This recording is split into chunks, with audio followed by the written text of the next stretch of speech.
And Christyn, congratulations and welcome back to the Final Four. Thank you. My question for you is a relatively simple one. I am old enough to remember when you were the number one overall player coming in, and there was a lot of conversation around you. It seems like even despite the fact that you're 20-plus points the last couple of games, that you defended Caitlin Clark, for instance, and have been taking on those assignments all year. You're a little bit under the radar, and I wonder how you feel about that, number one, and number two, does it feel in part like you're able to take some of the pressure off of Paige as she's going through what is obviously a very impressive season in her own right? Yeah, I mean, I'd say I'm under the radar, but, that's just fueling my fire.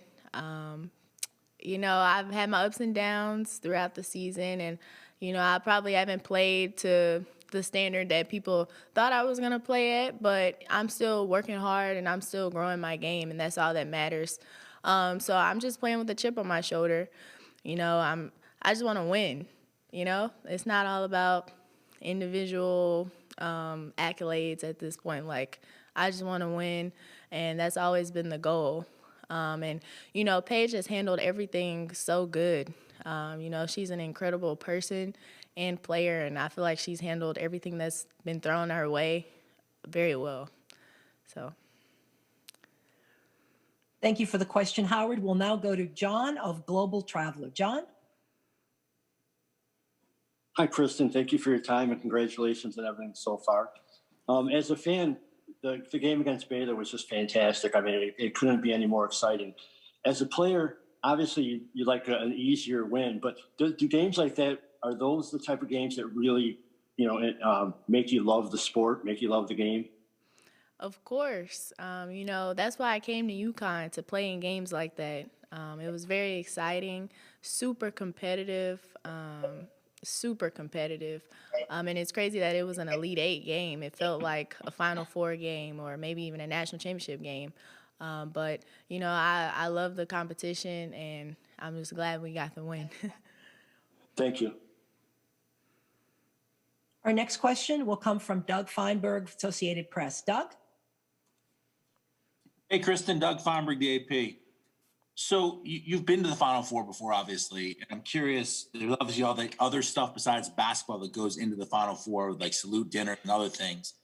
Does it feel like a Final Four for you in the sense of ones you've been to in the past, or the one you've been to in the past? And while I'm at it, I know you guys went to the zoo yesterday. You get to feed a giraffe. Does that make up for not having salute dinner, that you can actually feed a giraffe and go to the zoo? We had so much fun yesterday at the zoo. It was really fun to feed the giraffe. I haven't been to the zoo since I was little, so it felt really good to get some fresh air, hang out with my teammates. But I feel like the NCAA has done a great job of, trying to do everything that they possibly could for the Final Four. Obviously, it's not like the Final Four from freshman year, but, they've done a great job, considering the circumstances. So to answer your question, yes, it feels like a Final Four, but it is very different from freshman year. Thank you for that question. We will now go to Faith Woodward. Will you please identify your affiliation, Faith? Hi, Faith Woodard with Nexstar Media Group. Question for you, and it's a pretty, lighter question I've been asking a lot of the players throughout the tournament. Can you walk me through your pregame ritual, and if that's changed at all now that you're, here at the tournament? I know a lot of players that I've spoken to, listen to music, or they take that shower, or they got to take a nap or eat a certain snack before they play. What is your pregame ritual that gets you in the mode to say, I'm ready to compete, for this game? Well, we usually have pregame, and then I take a nap, and then I wake up and I shower, listen to some old school R&B. Got to get my good vibes going, and then I go get taped, and then we're headed to the gym. Nothing spectacular, but that's kind of my routine. What is that old school R&B? I need to know some of the hits on your playlist. Some Anita Baker, some Shaka Khan. I'm talking about old school, so some Tupac, good vibes. Perfect, thank you. Mm-hmm. Thank you for that question. We'll now go to Troy Hutchinson, All Sports Tucson. Troy? Hi, Troy Hutchison, All Sports Tucson. For somebody that hasn't watched UConn outside of the tournament, how would you describe your team? You said outside the tournament? Yeah. I'd say, we have great team chemistry, great team camaraderie, and you could just tell by the way we play. We love each other. We have a lot of fun. We're very relentless, and we're super, super competitive. All right, our next question will come from Michelle Vopel of ESPN. Michelle? Yeah, Christyn, you've already faced some obviously really good guards throughout the season and in this tournament that you've done a terrific job on individually and with your team defense. Can you talk about the challenges that Aari McDonald presents and how you approach guarding somebody like that? Yeah, she's a great player. She's very quick. She can shoot. She can get to the basket. She can create space for herself. She's a handful, and we know that coming into the game. It's going to take a total team defensive effort to, contain her. We just have to contain her. But my mentality going into the game is just like when I had to guard Kaylin Clark and all the other, good guards that I've faced throughout the season. So. Thank you, Michelle. We'll now go to Bob Joyce from the UConn Sports Network. Bob?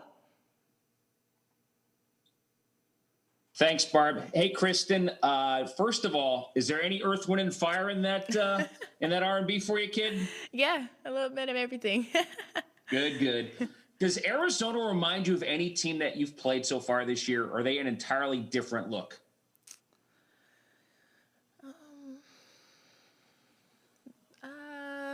I think they're a totally different look, I'd say. No other team kind of reminds me of them.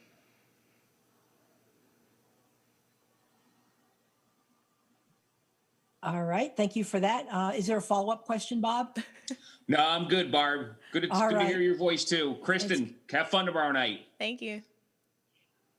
Well, folks in the media, we have time for maybe one more question. If you do have a question for Christyn, please use the raised hand function. I'll wait a second to see if there are any other. There is. Michelle Vopel is going to come back on and ask another question. Michelle? Thank you. I'm glad to ask another question. Christyn, one of the things Coach Auriemma talked about is how much he would like to see the college three-point line for women move back so it's uniform. As somebody who is a good three-point shooter, and I just wonder what you think about that. Would you prefer that in terms of how it affects spacing, and then just like I said, have a uniform line, if you will? I think we can do anything the guys can do. So if that is moving the three-point line back, we can do that. As far as spacing is concerned, that'll help as well. But yeah, I wouldn't mind it. Thank you. Seeing no other questions right now, I think we'll say thank you very much, Christyn, for your time, and the best to you and your teammates in your semifinal game, and congratulations again for the tremendous run this year. Thank you.